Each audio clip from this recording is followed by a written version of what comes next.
welcome back to Beyond the Veil Tarot and Astrology. My name is Candice Marie. Thanks for joining me. I'll be your astrologer today. Really excited. I've got another video here for you guys. We are going to be taking a look and kind of breaking down some of these complex squares taking place between Saturn and Pisces and Gemini. So this is actually going to be like the second segment. If you guys have been following along, today I'm going to be taking a closer look at Mars in Gemini coming into a square with Saturn in Pisces. If you like my content, you want to see more of it, click the bell button below, subscribe to the channel, and give me a thumbs up if you find this video helpful.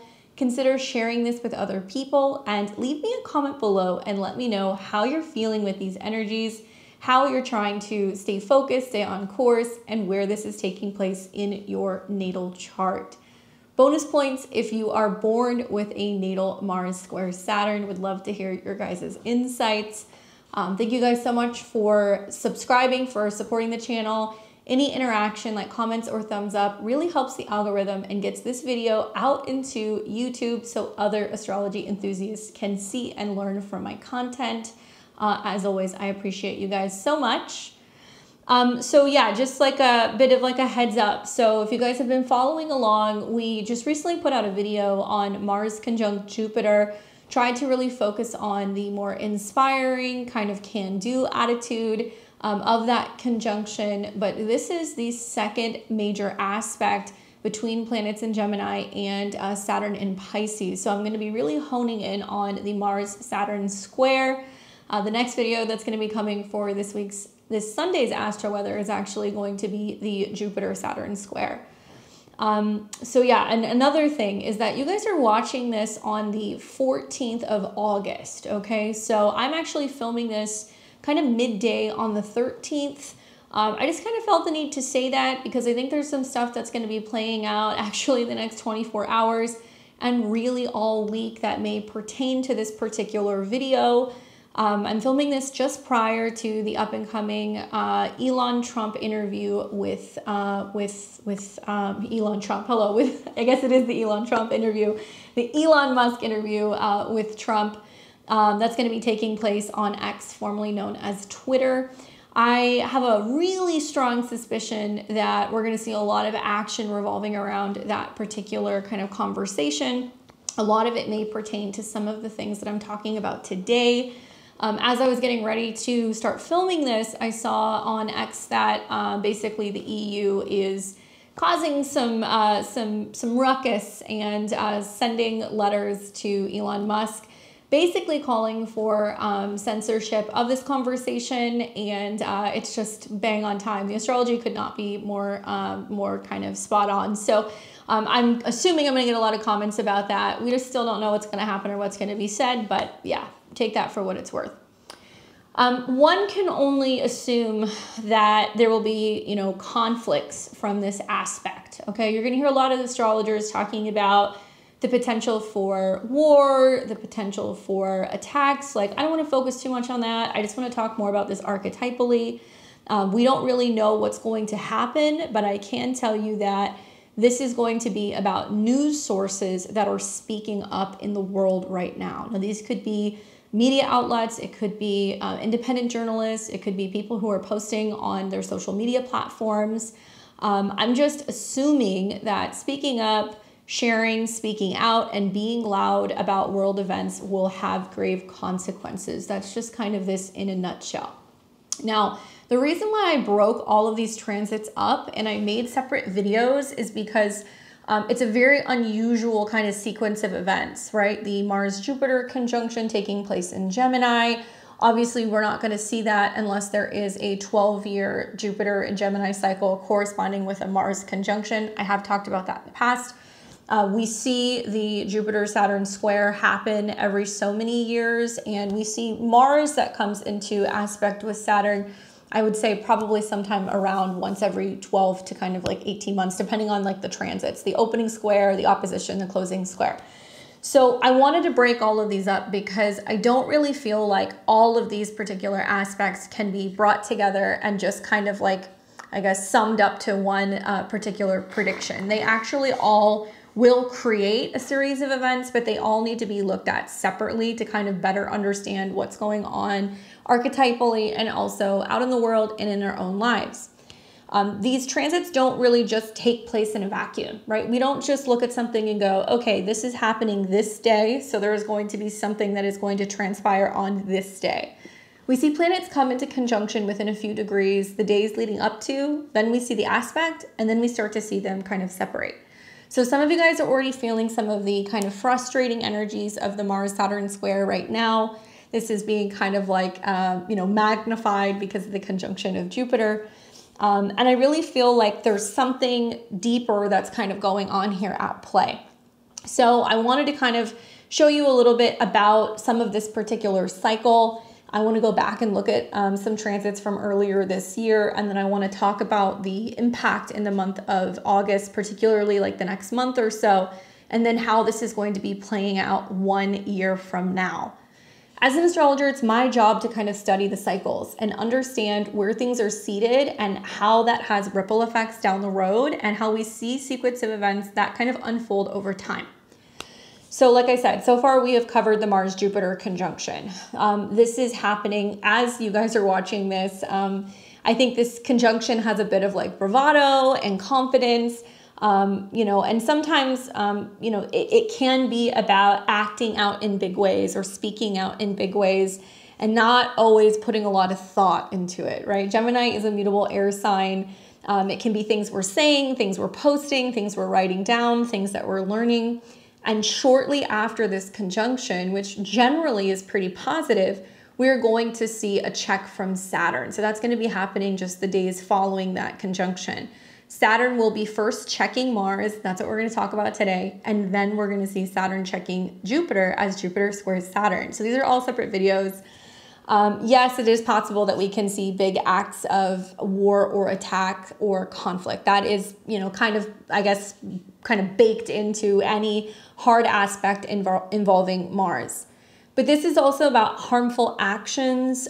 This can also be about words, movements that will come about from this particular square, leading to laws and restrictions, which will come from Saturn. So you're seeing the buildup of energy now. We're going to see the square with Mars and Saturn, where there is going to be some rumbles going on in the cosmos between the god of war and the lord of karma. Mars wants to go, right? Kind of like Ricky Bobby and Talladega Nights. He just wants to go fast. And Saturn says, well, there's rules, there's laws, there's responsibilities, and actions have consequences. So that's going to be the theme of the Mars-Saturn square. This likely, because Saturn wants to kind of pull back on Mars's ability to fight back, or I guess in this case, speak out, it's going to impact Gemini things. So it's going to be stuff like freedom of speech, travel, documents, IDs, passports, social media, etc. Now with Jupiter kind of in the mix, I do anticipate that there could be new laws or proposals of laws revolving around these things. Now when we think about Mars, right, the god of war, and this is the planet that rules the North Node in Aries, this is all about conflict, okay? It's about heat, speed, weapons, combat, army, men, masculinity, cutting, fire, blades, action, athletes, passion, sexuality, as well as inflammation, the head, and anything that is head on, right? Well, Mars in the sign of Gemini. Gemini is a mutable air sign, which is ruled by Mercury.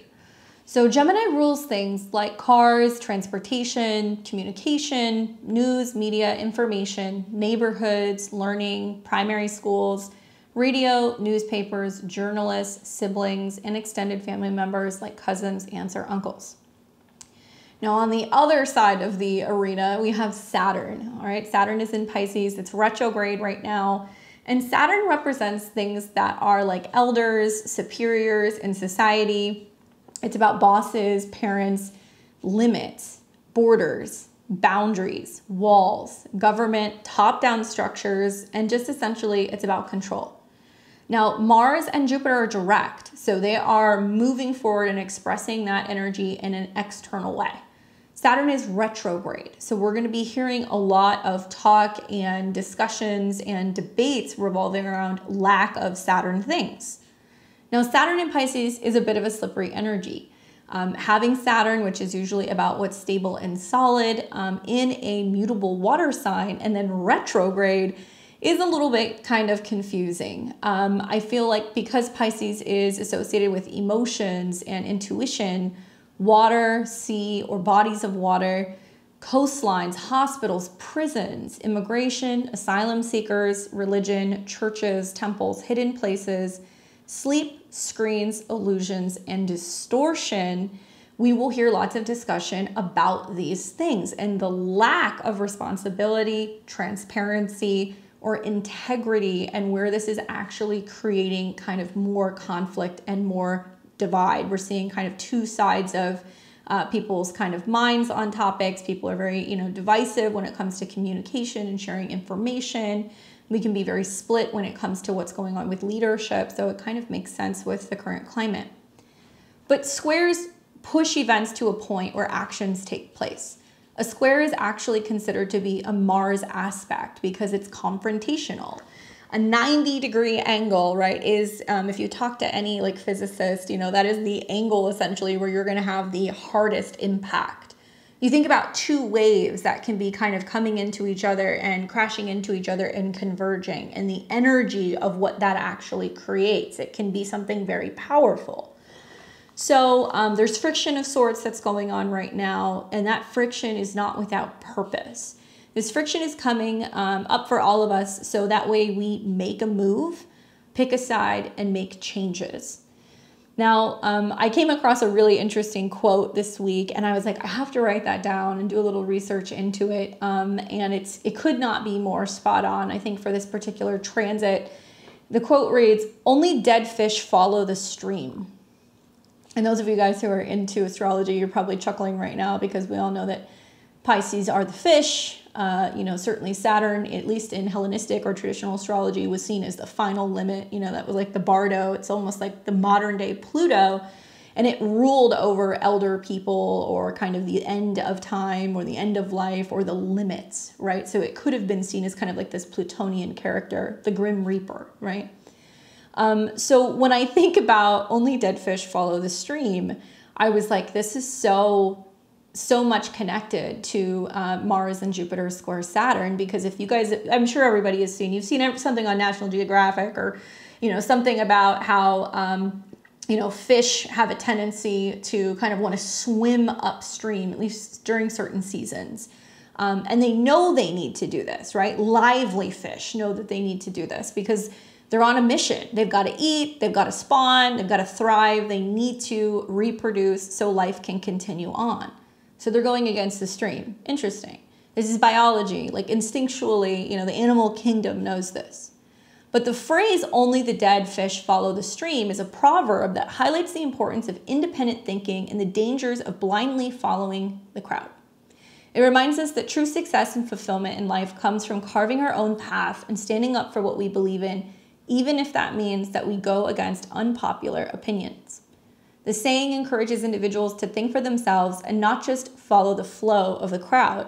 It suggests that those who blindly conform and go along with the majority are metaphorically lifeless, lacking the vitality and individuality that comes from pursuing their own path. I think this phrase serves as a reminder to embrace our own path and to avoid temptation to conform and make a positive impact on the world by challenging the status quo and standing out. Compliance right now is going to be shutting up, okay? Backing down, hiding, and sometimes we do that when planets are in Pisces. We don't want to get out of bed. We don't want to address the situation. We just want to kind of, hit the snooze button and cover ourselves with our covers. But eventually doing this, running away, it'll cause bigger problems in the future. Just my opinion. Now, Mars and Gemini square Saturn and Pisces. This is a period of mental tension and conflict between the desire for new experiences, Gemini, and the stability and the need for structure, Saturn. So this aspect can make it difficult to balance your need for freedom and independence with Mars and Gemini and your responsibilities and obligations, especially emotionally in Pisces. Because Gemini is a sign that thrives on change and variety, and it's ruled by Mercury, which is about communication, this is about really pushing us to the limits mentally, right? Or really testing our communication skills, or really pushing us to learn a new skill or diversify in some way. Now with Saturn in Pisces, it brings a sense of restriction, sometimes doubt, but also fear. Fear of the unknown, fear of what if something ends? What if it comes to, you know, a stop sign or a dead end? Or, you know, like what if I'm not emotionally capable of being able to achieve something? So this square is a very dynamic energy where you're going to feel torn between your desire for new experiences in the Gemini area of your life and the need to maintain the status quo and kind of turn a blind eye to making any change because you would rather be safe. You'd rather be playing it safe than taking a chance. Now, in your personal life, this aspect can manifest as a difficulty in making decisions. You might be feeling restless or anxious or struggling with, finding a balance between your need for freedom and your responsibilities. You may also feel a sense of frustration and impatience as your desire for new experiences and change clashes with the need for structure and stability. Now, in your career, this could bring challenges in finding a balance between your desire for variety and change and the need for stability and security and staying in the same space. You may feel torn between pursuing new opportunities and sticking to what you know, or you may struggle to find a job that allows you to express your creativity and independence while still providing a sense of security. But overall, Mars square Saturn can be a challenging aspect, but I think that it has a lot of opportunity for growth and self-discovery. By finding the perfect balance between freedom and responsibilities, we can learn to navigate this aspect in a way that allows us to express our individuality while still maintaining a sense of security. Now, I'd like to read to you guys planets in transit really quick. You guys know I've referenced this book every now and then. This is something that every studying astrologer should have on their desk. If you guys want to see the books that I read, check out the links in the description below. I have a book list if you want to take a look. So let's read about Mars opposed Saturn. All right, so for many people, this is an extremely irritating transit. Yes. Requiring great patience and forebodance, as well as willingness to keep yourself in the background for a while. Your relationships with others may not be as satisfying as usual during this time. The problems that you're likely to encounter at this transit include the following: irritability, often justified by others' actions, a tendency towards a slow burn rather than an explosive anger, annoying ego conflicts, and a general sense of inadequacy about your vice versa others. One particularly serious psychological problem that you may have encountered with this transit is that others hit you in a psychological weak spot. Usually when someone does something that makes you mad, you simply get angry and say or do whatever you want. However, under this transit, the attack is made in such a way that you may feel incapable of really hitting back. So you internalize the hurt and suffer accordingly, or at least that's what you want to do. The proper response is to recognize that other person's act has hurt on you in some way, and that you air the grievance. Holding on to your anger will only make you feel more angry as well as inadequate. Another characteristic of this transit is feeling lonely and cut off from others, as if you couldn't get through to them or make an impression. You may feel inhibited when you are with others, especially when some decisive action is called for. However, the transit is not entirely useless or negative, although most people find it difficult to handle. At this time, you can work on what requires great concentration of energy and meticulous care. Also, if you've been working on a project of this sort, it's now approaching a completion and reaching a critical culmination. Since the last conjunction of transit in Mars to Saturn, you've been building up something slowly and carefully, and now it's almost ready to be finished. But if at the last square transit, roughly 6 months ago, you experienced a major defeat connection with this project, its total collapse may become apparent now.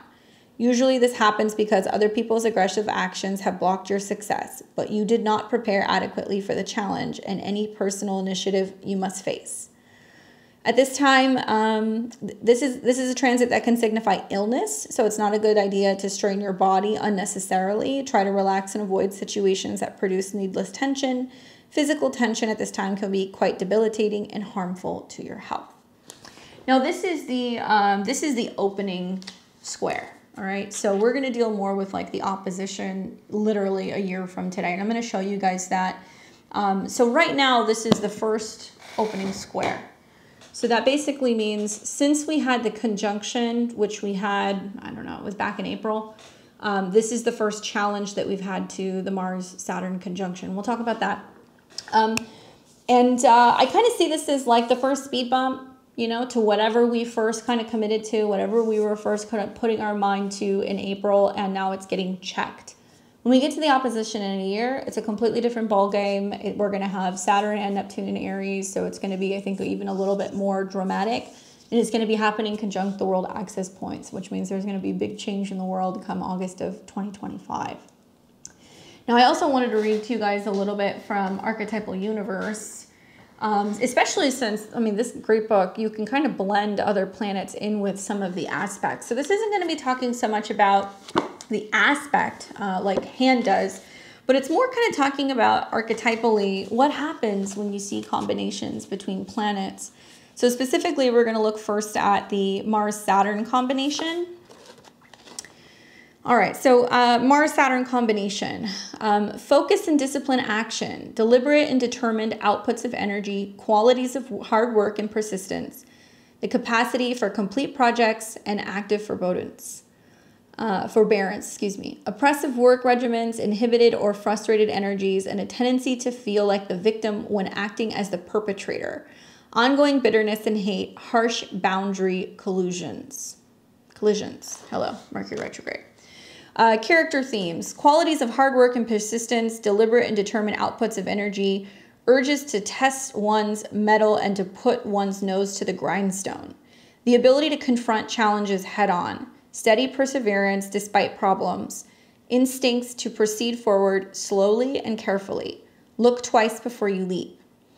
Let's see, the development of practical work skills and an expectation of concrete results from one's effort, the capacity to complete tasks, the impulse to nail down projects, a sense of slow beginnings but sustained endings, the active of deliberate ending of something, the value placed on healthy and honest sweat, manual labor, work with metal, stone, glass such as mining, cutting, breaking, grinding, polishing, or hammering, roughness and abrasion, work with machinery, careers which involve both force and discipline such as the military or the police, an awareness of karmic effects of all aggressive actions, fear of acting out, ideals of active temperance, deliberate non-aggression, opposition to violence, non-action, acting as carefully as possible, then letting go of the outcome, the ability to process stuck energies by coughing, growling, squeezing muscles, shaking fists. It's a dynamic tension,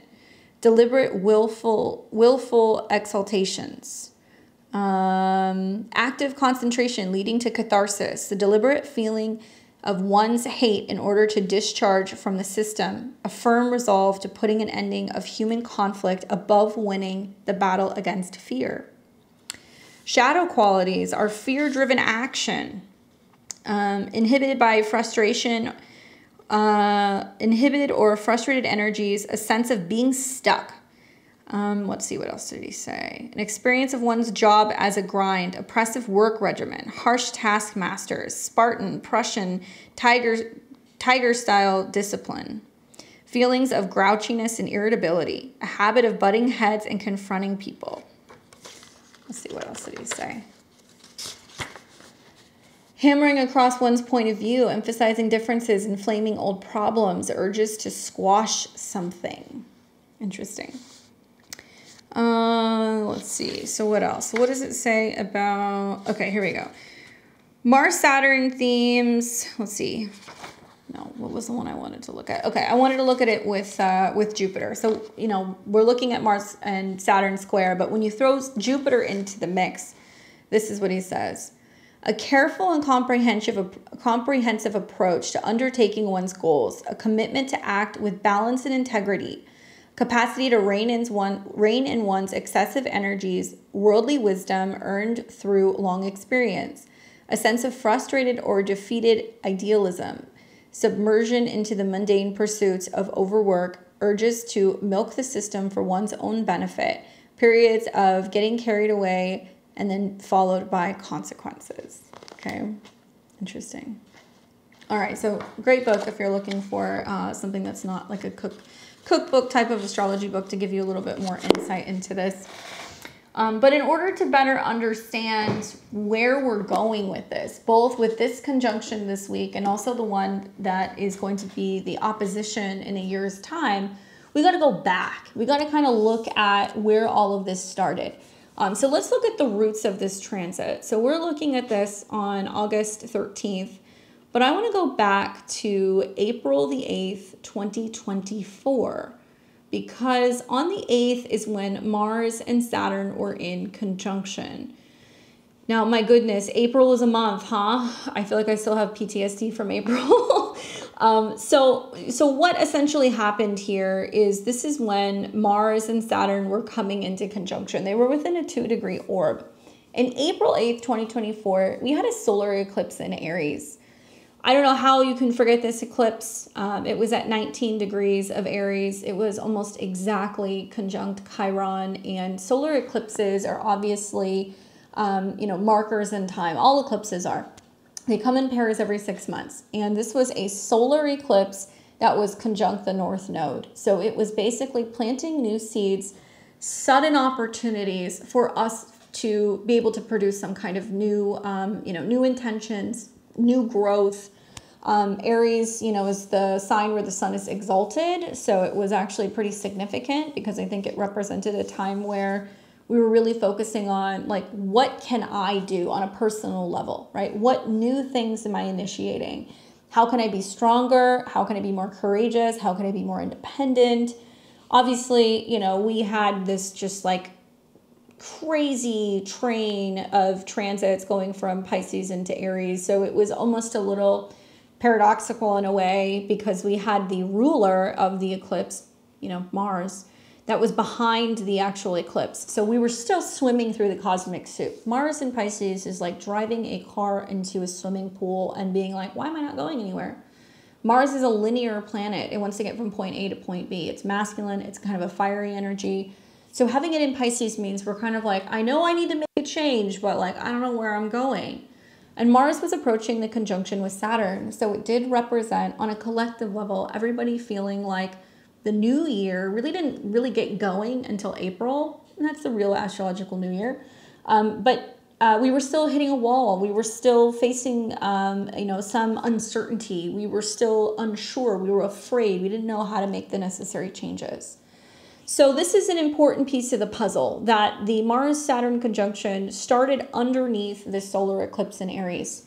19 degrees represents relationships. Aries is the self. The North Node is growing into better relationship with ourself, physically, spiritually, emotionally.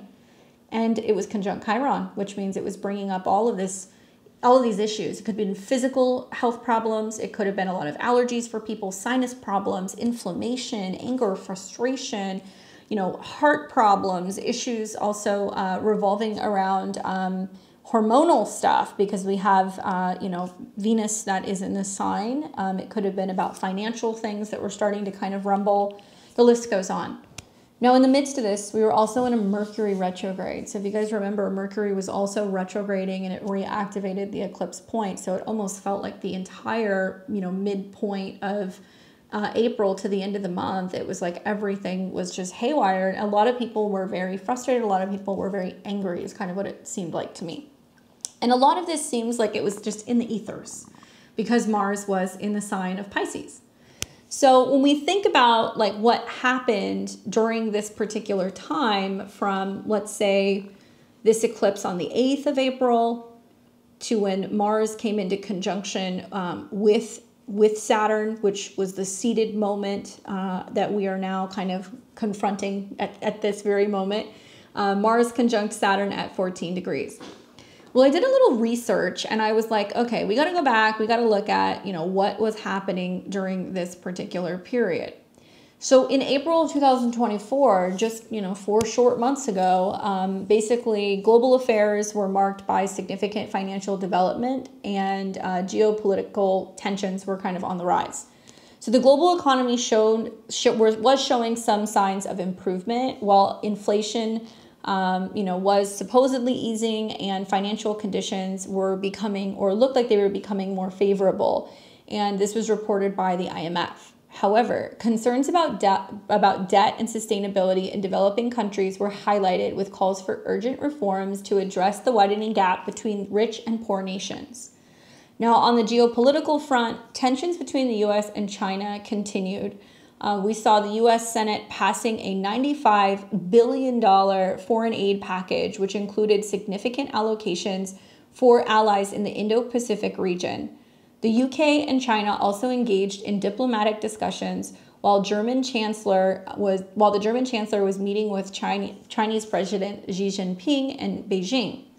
In terms of finance, there were several notable events that took place in April. Like I said, the IMF released its fiscal monitor, which basically highlighted the challenges that countries were facing in managing their fiscal deficits and debt.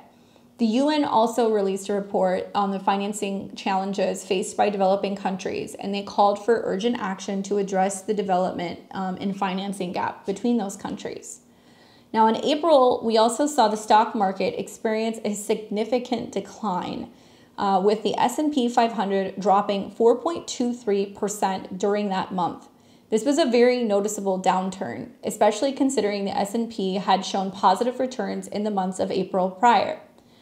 Now, regarding the laws being passed during this time, because, Jupiter is the dispositor of Saturn, Jupiter is the traditional ruler of Pisces. So I thought that was important to kind of throw in, because I think a lot of this is about rules and laws. Very appropriate as Mars and Saturn were aligning, that we saw the moon come into conjunction with Jupiter and activate the, dispositor of that conjunction. There's three things that happened. When we were in April, we saw the TikTok sale or ban. So the Senate was, passing a bill that included 270-day countdown for TikTok to either sell its U.S. operations or face a prohibition. The bill was signed into law by Biden. 2, we also saw Senator Majority Leader Chuck Schumer mention that the Senate would be working on several pieces of legislation in the months ahead. These included a tax deal, recoup, fend off fentanyl, and safer banking. So it was dealing with money, right? Jupiter at the time was in Taurus, so there was laws revolving around money and banking, and also a crackdown on issues revolving around borders and drugs. That's very, Saturn and Mars and Pisces. And then finally, there was a stock trading ban for lawmakers. Senator Josh Hawley introduced a bill named the Pelosi Act, aiming at banning lawmakers from trading stocks. This was a part of a broader discussion about ethics and transparency in government. So that conversation is still going. They're still having that discussion right now. But I think it was interesting that all of these events do kind of correlate to creating limits revolving around what actions people are taking, and whether that's with traveling, if that's with resources, if that's with connection to what they believe is some kind of foreign influence with TikTok, laws and legislation also revolving around who can be participating in like trading and stocks. So there's a lot of kind of things that happened in April that was coming up, not just in the United States, but in the world, that is going to be a part of this next square. So when we kind of look at it, whatever was being initiated or started, and it probably felt very frustrating, because I remember the solar eclipse in Aries, having Mars conjunct Saturn, is like, I want to start this thing, but this has to happen first, right? This has to be taken care of first. And hitting some walls in the Pisces area of the chart. So you may want to think back to what you were focusing on, what you were committing to, what intentions you were setting around the eclipse, because now we are dealing with it. Now, on the 10th is when we had the exact conjunction, and this conjunction between Mars and Saturn took place at 14 degrees of Pisces. Now, 14 degrees correlates and connects to a Taurus degree. If you work with degree astrology, that's what it's all about. Taurus is banking, it's food, it's land, it's resources, it's our self-esteem. It also deals a lot with natural resources. So I think a lot of it was going to be about talking about trading. It was going to be talking about banking, what people could possess. There was definitely still at this time a lot of maybe hostility or like some push from certain senators and people who were wanting to kind of crack down on like cryptocurrency. So I think that's the kind of the connection and the correlation to what was a Jupiter-Uranus conjunction that was taking place as well. Now, if we take a look at the Sabian symbol for 14 degrees of Pisces, let's take a look and see what that is. So I'm going to read to you guys 15 because we round up. All right, so 15 degrees of Pisces, an officer preparing to drill his men. The keyword is preciseness, and the theme is making the best of it. The symbol speaks to a desire to avoid consequences by shifting responsibility or blame upward or downward in a hierarchy of authority. The image of an officer preparing to drill his men describes one of life's predicaments that is difficult if not impossible to get out of easily, and it stresses the importance of making the best of those situations that can't be avoided immediately, resolved by finding some higher value or purpose in the experience. Every individual gets out of life what he is willing to put into it. At its highest, it represents a can-do attitude and a knack for making every experience a profitable adventure. Watch for lack of enthusiasm and constant complaining about one's lot or how life is so unfair. The accent is on self-discipline. You could resent being where you are, trying to find a place for yourself that holds a greater potential for growth. Your greatest advantage lies in creating your own opportunities, thinking positive about a situation you might be stuck in. When life gives you lemons, get out the water and sugar. Guard against looking at the dark side of things. Don't whine and complain when you're being taken advantage of against your wishes. Life is what you make of it. Stepping stones are rehearsal, practice, instruction, exercise, lesson, correctness, efficiency, system, precision, organization, discipline, preparation, planning, maneuver, and workout. So it kind of seems to me like that conjunction was really about people getting sick of their own stuff. Being like, this keeps happening, I keep falling off, I'm not seeing any progress, I don't like where I am, this situation keeps getting me down. And so much about the retrograde in August and the eclipse was, look, you're your own worst enemy. You're hurting yourself. And if you're not afraid to make a change or take a risk or get out of your own way, then you're never going to really create change. So what was nice about this particular conjunction, I will say, is that when it happened, and I remember telling you guys this last year, that when you see planets going through Pisces, especially Mars, Saturn, that the sextile to Jupiter and Uranus was basically saying, if you can dream it, if you can be willing to create change or let something go, you can build something new. You can bring in new resources. You can have better self-esteem. You can have more money, more potential. It was just a matter of kind of accepting this is a dead end. This is no longer working. And also, like I said, Mars is about wanting to move forward and Saturn limits. So you could have gotten frustrated about being told no, or maybe you came to a dead end and you were like, you know what, I just have to let this go. I have to kind of dream up something new, kind of come up with a new plan. So that's what was happening in April. So now we look ahead a little bit and we get to July recently, this last month. And this is when we kind of started cooking with gas. And this was the first kind of positive transit, supporting transit since the conjunction. And this was right around, let's see, when was this? Right here. Right there. Okay, so July the 6th. Okay. So on July 6th, we see that Mars was in a sextile with Saturn. So it almost seems like there was frustration that came up in April. We went, okay, I'm going to do something about this. I'm going to apply more persistence, more patience. I'm going to do Pisces things. I'm going to meditate on it. I'm going to rest. I'm going to learn to let things go. I'm going to listen to my emotions. I'm not going to hold things in anymore.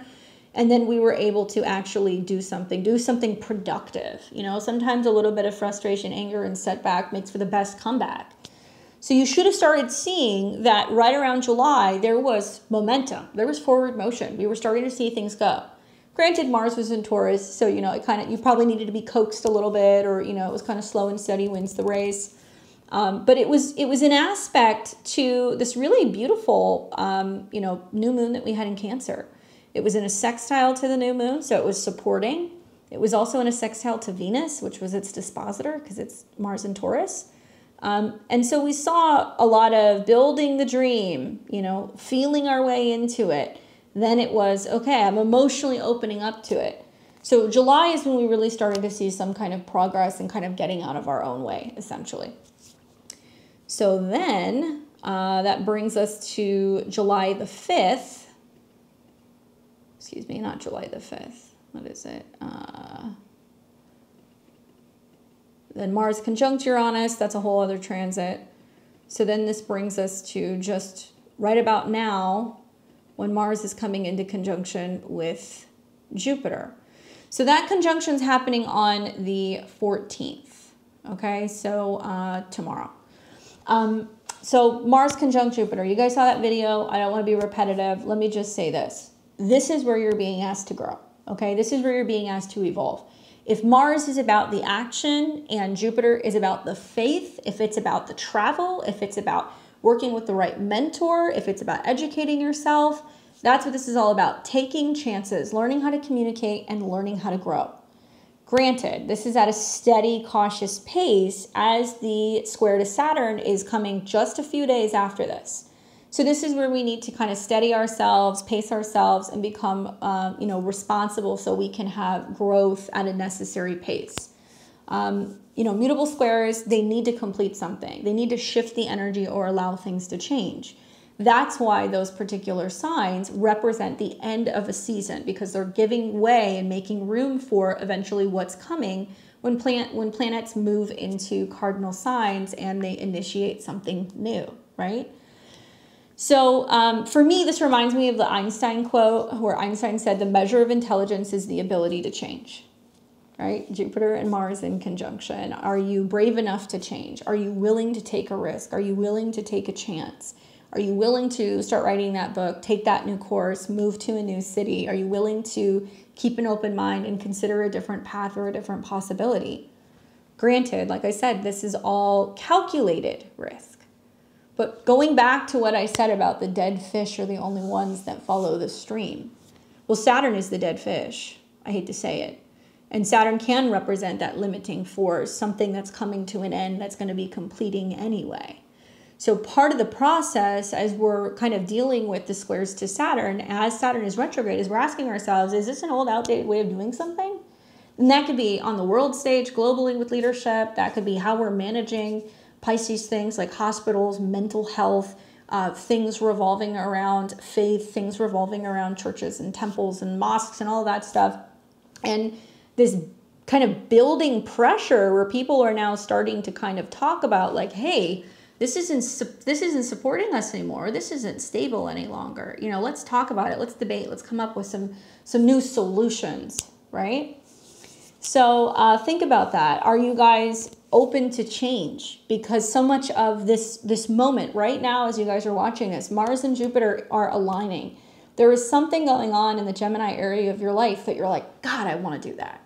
You know, ooh, that's risky though. Like that's scary. I don't know if I can do that.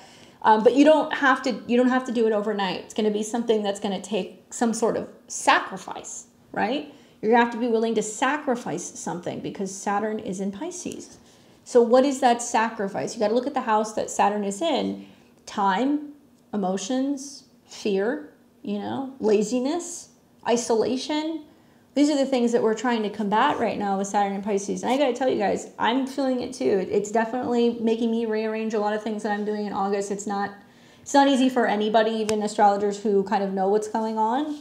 And we're in the midst of a retrograde. So, while Mercury is retrograding, it is the dispositor of Mars and Jupiter. So as it's coming together, it's saying, well, hold on a second. In order for us to do something new, we got to restructure our jobs. We got to restructure our health. We got to make changes when it comes to our habits. We might need to change jobs. We might need to change, medical practitioners. This is that rearrangement that's going on with Gemini, right? And Virgo, both of them. They're kind of mirroring the same thing. But in order to have something new, we got to talk about it. We have to kind of keep an open mind. So this is why you're going to see a lot of different voices and people who are going to be popping up, talking about what the problems are, what the solutions are, where we need to be kind of considering a second option, a second choice, just in general terms. All right. So this is the positive transit. If you guys want more on that, watch that video because I do talk about it. And then this is leading us to the 16th of August. All right. So this is when Mars and Saturn are going to square off right here. And they are still in, I mean, they're still in conjunction to one another. Mars and Jupiter are still conjunct, okay? So we still feel that larger than life, mind on fire, communicating. And yeah, some people are going to be very preachy. They're going to be very combative. You're going to hear a lot of people calling for rushed laws and limitations and demand letters and threats and like all kinds of just nonsense. I think a lot of it's nonsense because you're seeing a lot of people that are pounding their fists on the table, demanding things because now Mercury is in Leo. So you're seeing lots of leaders that are trying to kind of grasp power and control and kind of demand the spotlight. And they're trying to, you know, I guess really they're only thinking from their own perspective. Leo is the self. It's what the self wants. Aquarius, where Pluto is what other people want. So this is kind of that turning point, guys, where we're starting to see that, you know, those who are in power are kind of their last kind of grip moments of trying to control and dictate and determine things. Anyway, August 16th, Mars squares Saturn. This will be at 17 degrees. 17 degrees in degree astrology is a Leo degree. So it's leadership and demanding control over what? Gemini things. What you're saying on social media, what you can and cannot talk about, what is appropriate, what you can be doing or not doing in your neighborhoods, laws and regulations around self-defense, around religion, and, you know, talking about things, sharing things, learning things.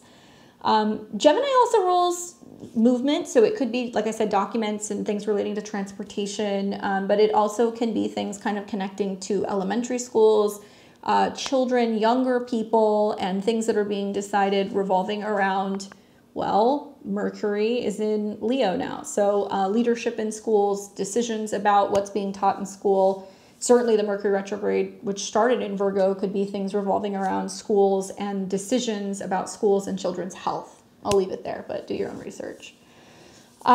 And Mercury at the time of this square is in conjunction to Regulus. It'll actually be at 29 degrees right around the time that the square is happening, which is interesting because Regulus is the mark of a king.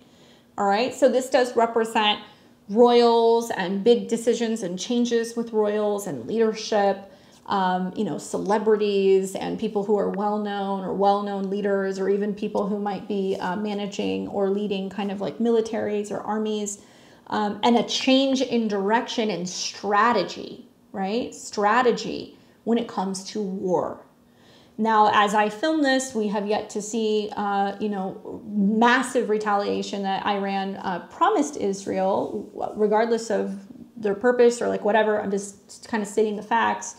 I kind of had a feeling, I was like, I wonder if they saw a lot of what people were kind of talking about, that if somebody were to take some kind of sudden attack, or they were to try to do something and kind of, you know, attack a city or take down, you know, some information or communication lines, that it would not go well. You know, Mars square Saturn is definitely not a time to be raging war. No time is a time to be raging war, but we see miscalculations and things that just don't go well and can be potentially really messy.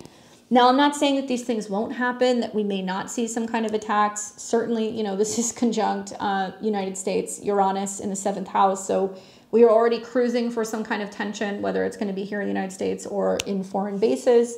And it still may happen, but it is possible that it can be something changing course with the direction of some kind of combat or some kind of war. You know, that is possible. And I've talked about this in my Mercury video, but when Mercury retrogrades back to Leo and it's sitting at 29, it's quincunx Neptune, and it's also quincunx Pluto. And this is going to be not just about military leaders, but just leaders in general, because this forms a yod, okay, which is a finger of fate, which is saying, hold on a second, Mercury is coming and revealing some really interesting and really powerful news that needs to come out, that needs to be said, that is about challenging power and authority and abuse of power and authority with Pluto and Aquarius, especially of the internet and politics. And also things that are hidden, Neptune at 29, things that are illusions, that are fake, things that are CGI, things that are manipulated, green screen, smoke, mirrors, you know, people who are just basically putting on a show. It's a circus, right?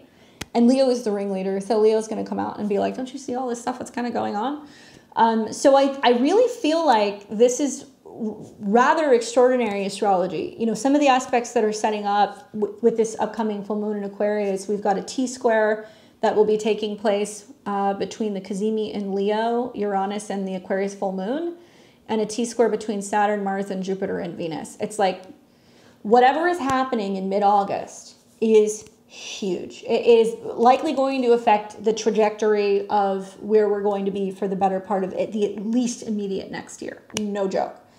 And a lot of it really comes down to, within this kind of arena, the Mars-Jupiter conjunction, the square to Saturn, and the square to Venus is news, information, data. Jupiter's truth, right?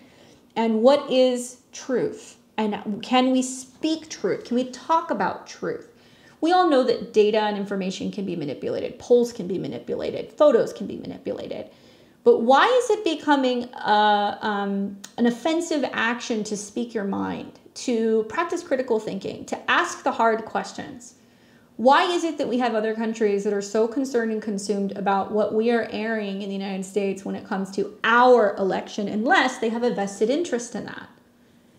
Now, I remember telling you guys that when we have this inevitable, potentially World War III situation or Civil War situation, it's not going to look like traditional war.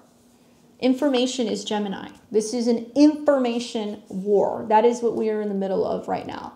And when certain sides start dictating and demanding and sending letters or putting things out there and threatening whether or not you can have conversations, that's when your ears should kind of peak up a little bit. Maybe it's just me. So let's see, the 17 degrees Sabian symbol for, let's read Gemini first. So 17 degrees. So we're going to read 18 degrees because it's where we're going to round up. And Gemini 18 is two Chinese men talking in Chinese. The difference. The specialization is the theme. And the symbol speaks to distinctiveness or the type of uniqueness that separates an individual from the rest of his fellows in terms of intelligence, education, and interests. It also speaks to the strength and comfort of those found in affiliating with like-minded individuals. The image of two Chinese men speaking Chinese suggests an exclusivity of a type that is often misunderstood or viewed with suspicion. However, the emphasis here is on specialization and refinement of skills that serves to protect an individual from scattering himself too thinly. On a practical level, it refers to the scholar, the scientist, and other specialists. At its highest, it represents highly developed expertise in some area. Lack of success in life due to unfortunate tendency to repeatedly get involved in activities and relationships that are totally unsuited for one's potential. Today, the accent is on specialization and exclusiveness. You may find it necessary to find an expert or help you with a project. Your greatest advantage lies in appreciating and refining your own uniqueness. Find others who share your interests. Be true to yourself and guard against trying to be something you're not. Don't try to force yourself into a groove where you don't fit. Well, Gemini is communication, learning, right? And I just look at the, Mars conjunct Jupiter conjunction, and this is like, I think of all the specialists that got dinged and got banned or silenced, during the pandemic. And now I think this is the wave of people coming back and assessing the data economically, health-wise, in terms of civil liberties, and being like, we tried to warn you. We told you so, right? And that square that's coming up against Saturn is essentially now these people getting louder, wanting to speak more about it, being like, we warned about these things, now it's happening. And Saturn going, no, you can't talk about that. We're not going to allow that. Or that's disinformation. Or you shouldn't be discussing that. That's not, appropriate. And definitely trying to kind of clamp down on people's ability to practice critical thinking. Now, once again, this is all ruled by Mercury. And Mercury is heading towards a conjunction with Jupiter, which we're going to see during, a conjunction with the Sun. So you'll see a Cazimi right around the time of the full moon, which in itself is a whole other video, which is coming on Thursday. You guys will get that. But that's going to be the turning point, the epiphany, the awareness where individuals are going to go, I think I know what's best when it comes to making up my mind for what's best for me, right, Leo? What I love, what I value, what I want to invest in, what I am creating, the reality that I'm creating. The Sun conjunct Mercury, the Sun conjunct Mercury in Leo is very much like, what do I need? What's best for me? It's not really so much about other people. So it can get a little egotistical in there. It can happen. But the cazimi is considered to be a very fortuitous aspect where some kind of information is revealed or relayed, which could be very, very helpful and positive in helping individuals decide for themselves and make a decision and choose to lead by the heart, right? And this could be in our creative projects, in our love lives. This could be with our children. This is just for our overall joy. And when this happens, it's going to be, like I said, on the full moon in Aquarius. And it is kind of very much connected to what's going on with Mars and Jupiter in Gemini. And so now we've got Jupiter coming into the square with Saturn, which these are all kind of jumbled together. So you're kind of feeling it because it's within range. But technically, Jupiter will not square until about a day or so later. So we're going to see Jupiter looks like it's going to be squaring on the 19th. Yeah, it's going to square on the 19th. Okay, so this is right after the full moon. Moon's in opposition to Mercury. Everybody's like responding to what some major leader says, and they're like, what? And it's shocking, and it's going to rock the markets, and it's going to create a lot of, changes and turbulence with finances. But I'm looking at Jupiter and Saturn square, and this could quite literally be talking about information, journalists, people who want to get the word out about taking action, freedom, educating yourself, being mobile, right? And speaking out against tyranny. What's so ironic to me is that Jupiter is the dispositor of Saturn. Some modern day astrologers would say it's Neptune, but I think it's really Jupiter. And this is also kind of saying that you're going to have certain duos, you're going to have certain teams of people coming together. So it's not, there's something to all of what's going on right now where, I don't know if you guys have seen it, but in so many different podcasts, so many different videos, I've seen this a lot recently, like in the Bitcoin community. You're seeing like a lot of big like Bitcoin people who are, really heavily invested, or they know a lot about that are now sitting down and doing podcasts together, right? And they're talking about wealth, Jupiter. And Gemini's podcasts and things that you can listen to. But I think that there's no coincidence that we're seeing two very notorious figures right now, and people who are very, very blatantly open about their love of free speech, like Trump and Elon. You may like them or loathe them, it doesn't matter, but they're coming together and they're talking about this. And I think that there's something to this. We're seeing this also with Russell Brand interviewing a bunch of people and like other people that are all starting to connect together. Now, could those people be considered an echo chamber? A lot of people would argue that because they think alike. They have some of the same views and the same perspectives, and they're also all in the same somewhat kind of industry. I mean, Trump, yeah, he was a businessman, but he was a showman. He was kind of in media. And these people coming together and starting to see like pairs of them talking about things and debating things. And the square to Saturn is basically there's going to be certain governments, there's going to be certain, businesses, there's going to be certain people who are going to be like, we don't want to support this. We don't want people to be hearing this. We don't want people to be reading this. We don't want people to be talking about it. We don't want it to be shared.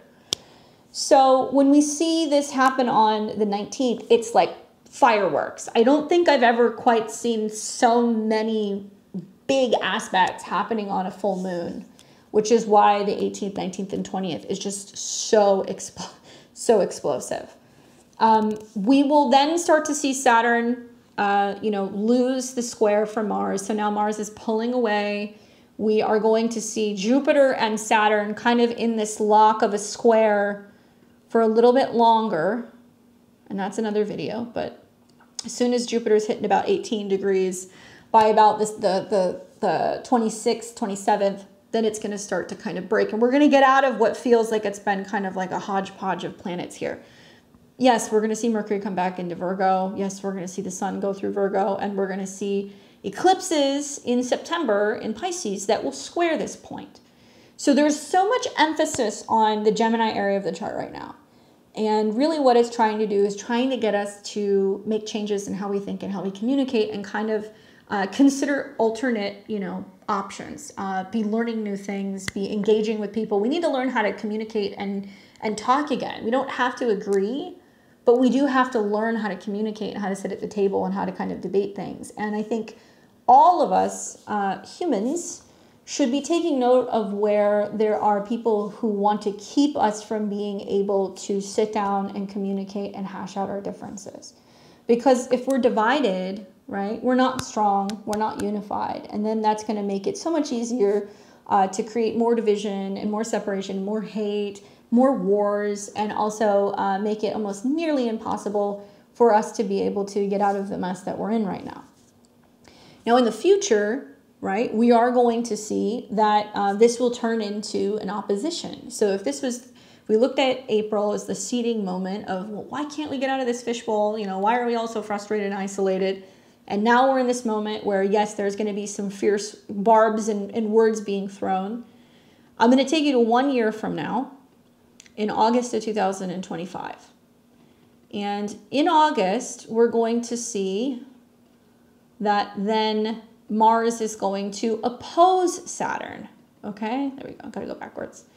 We got to oppose Saturn. So check this out. Yeah, right around there. August, looks like it's August 9. No, I take that back. Hold on.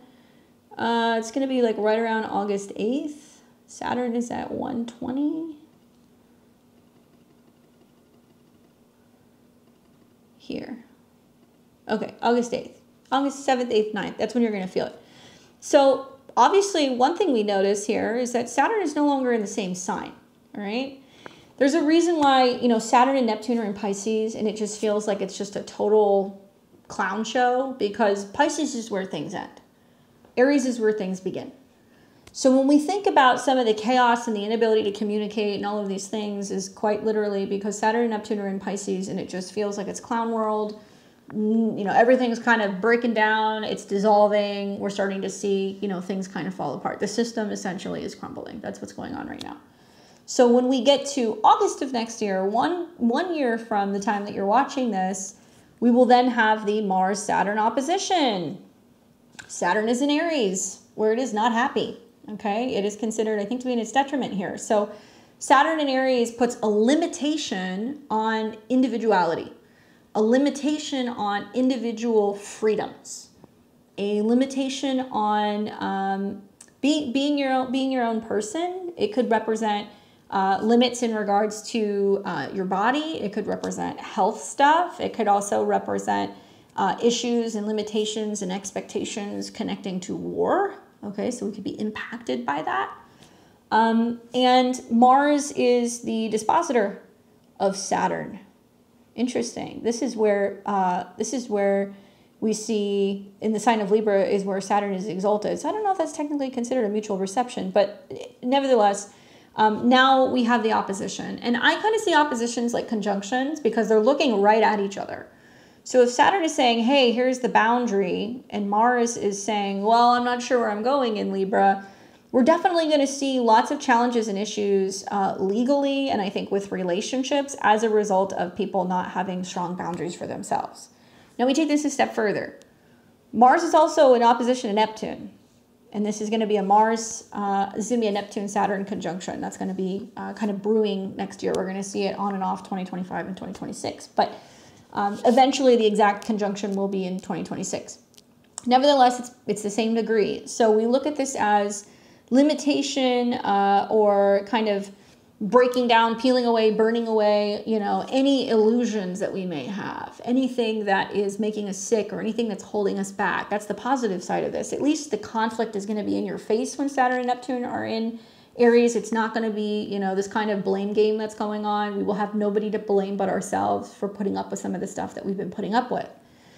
So Mars now confronts Saturn because of lack of boundaries, personal boundaries or personal rights. We're going to see some legal issues and we're going to see some relationship issues. And when Mars is in opposition to Saturn, you know, we can fight. We can see that. It's no different than the conjunction or the square. But Mars in opposition to Neptune is going to be dealing with, I think, a lot of individuals revolving around maybe where they're living. There could be new laws and stuff or things that are kind of being enacted. That could be about immigration. I think we could also see that there's going to be probably a lot of lawsuits, civil rights lawsuits, and things pertaining to individual freedoms. Jupiter is going to be in Cancer. And so it's wide, but we are seeing that, you know, Mars is by sign also squaring Jupiter. And the final Jupiter Saturn square that we will see is actually going to be between Saturn in Aries and Jupiter in Cancer. So that's going to be about basically, you know, new laws and regulations and things, limitations revolving around home ownership. We're already seeing this in Australia. I've seen some people talking about this, some people individually, and it hasn't really quite made mainstream news yet. But I was listening to a journalist talk about how supposedly now when you get your titles in Australia, the language has been changed revolving around personal ownership versus mutual ownership of property with the country, with the nation. And so now some people are saying that when you go around and you look at homes in Australia, it'll say we're selling or we sold, not for sale or for sale by owner or sold. It's we're selling, we've sold. And so people are starting to ask and go and ask, can I get my title? You know, I need to see my title for my home. And there's suggesting that it's the beginning of issues revolving around, you know, personal property rights and ownership, that now it's a merger with the state, right? So certainly Saturn can be about state and Aries is individual and Neptune can be dissolving that. So we're going to see that there could be some potential, you know, dissolving issues revolving around personal ownership and identity when it comes to your home, your body, right? And I thought for a long time that that's really kind of what's been going on the last couple of years. And I know that that's probably a bit of like an edgy thing to say, but I think that that's kind of what's been going on. And next year could definitely be some challenges for people when it comes to technology and health and their bodies. And I think that, yeah, this is when we really start to kind of confront some of these issues. Now, the positive, because I do want to focus on the positive because there are some here, is that when Mars comes into this opposition with Saturn and Neptune, it's trining Uranus. So it's saying change, revolution, freedom, revolving around communication, data, information, technology. It's also trining Pluto, okay? So it can be some big changes around big tech and clouds and servers and communication and like all of that stuff. And at least when we have Saturn and Neptune go into Aries, it's going to be in a sextile to Pluto. So it's like people keep asking me, what do you think is going to happen? And I'm like, this is the beginning of the end.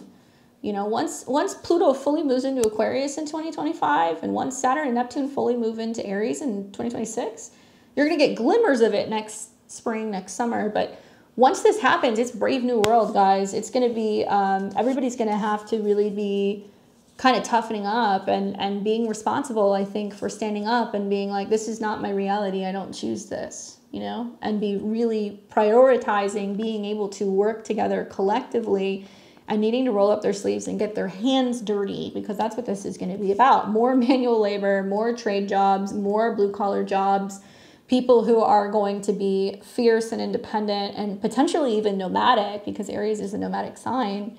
You know, Saturn and Neptune have not aligned in this particular sign since the Bronze Age, when we started developing weapons and spears and armor and developing, you know, what is now known to be warfare techniques. This is when it was developed.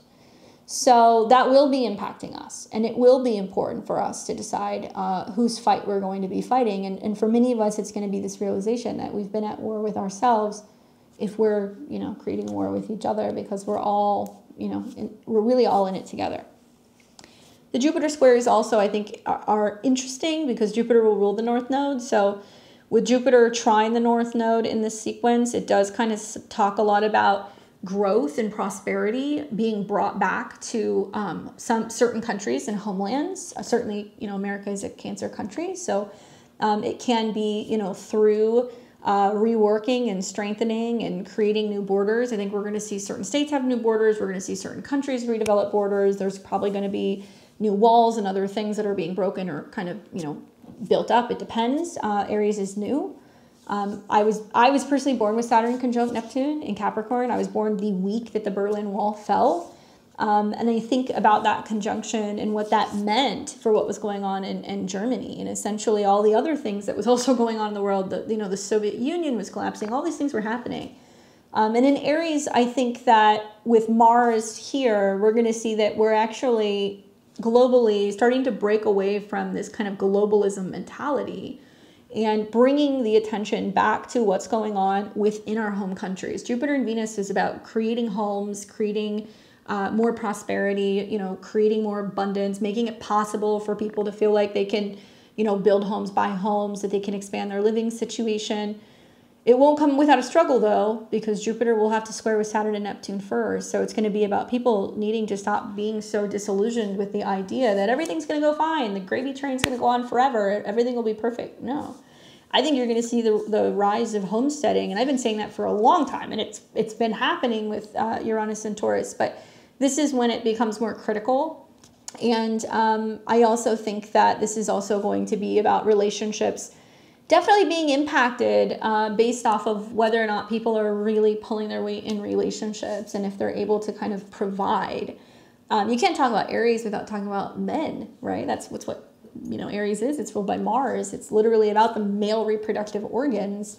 And I think the conclusion that I've come to is a general statement. It's not everybody, but we've got a whole collective of men who don't seem to want to or know how to provide and defend.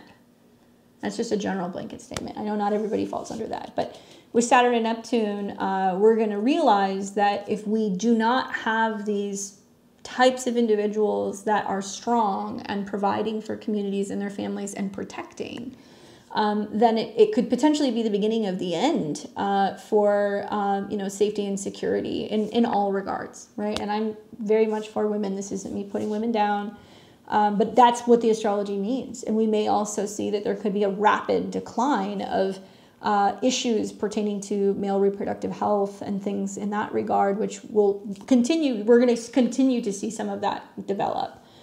So that will also be an issue, and how that impacts, you know, war. And was that intentionally designed that way because war is changing and now we're using drones and we're using lasers and all kinds of other things, and so there's no longer this need or necessity for that?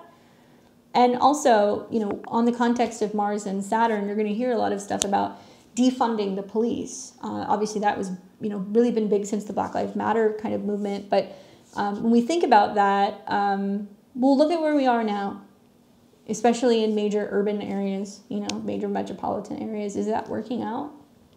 Is that helping? I don't think so. Personally, I don't think so. And I'm somebody who lived in LA throughout that whole period, and I can tell you, my not just my perspective, but what I experienced was that was not working out.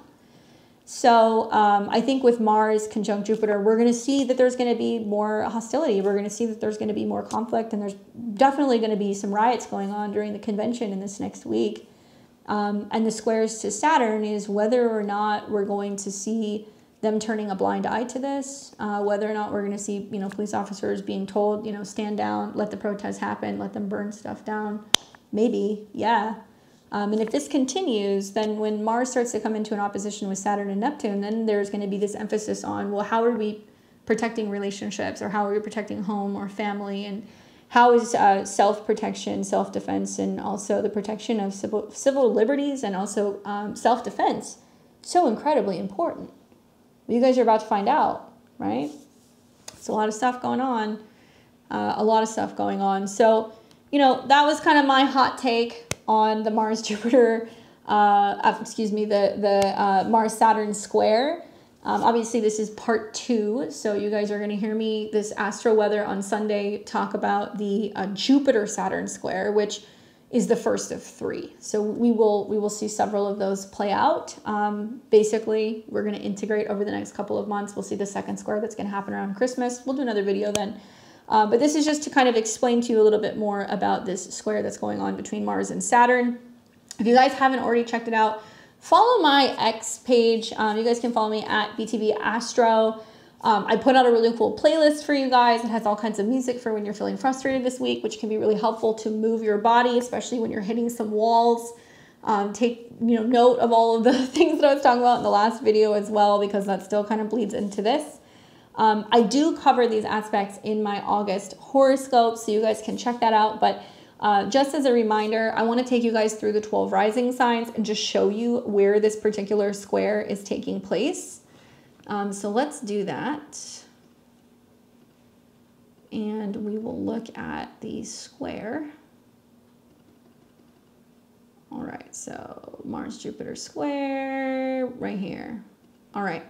As a reminder, I'm a Western astrologer, so I practice Western astrology. I do not practice Vedic, although I admire it. You are going to make the most of my predictions by listening to your rising sign, okay? Because the rising sign is going to tell you exactly in which houses are things squaring out. So it'll tell you where in your life this is taking place. The sun sign is equally important because it's going to talk to you a lot about how this is impacting your overall happiness, your career, you know, your creative process. And your moon sign is going to tell you how these aspects are kind of frustrating you a little bit emotionally and in your home life. Truth be told, everybody's going to get impacted by this because the North Node is ruled by Mars. So we're all going to feel the effects of this. Watch your words, be kind, be mindful that actions have consequences, especially things that we say.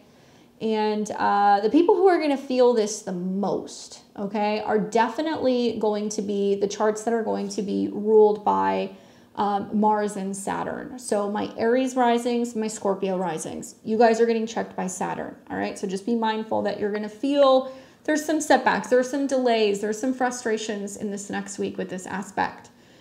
My Saturn ruled charts, so my Capricorns and my Aquariuses, you guys are going to be feeling like you're having to kind of bear down, hold your own while you're feeling like somebody's throwing some, you know, some darts your way, you know, and you're having to kind of maintain your boundaries, and you're going to feel like somebody's probably going to be a little combative with you.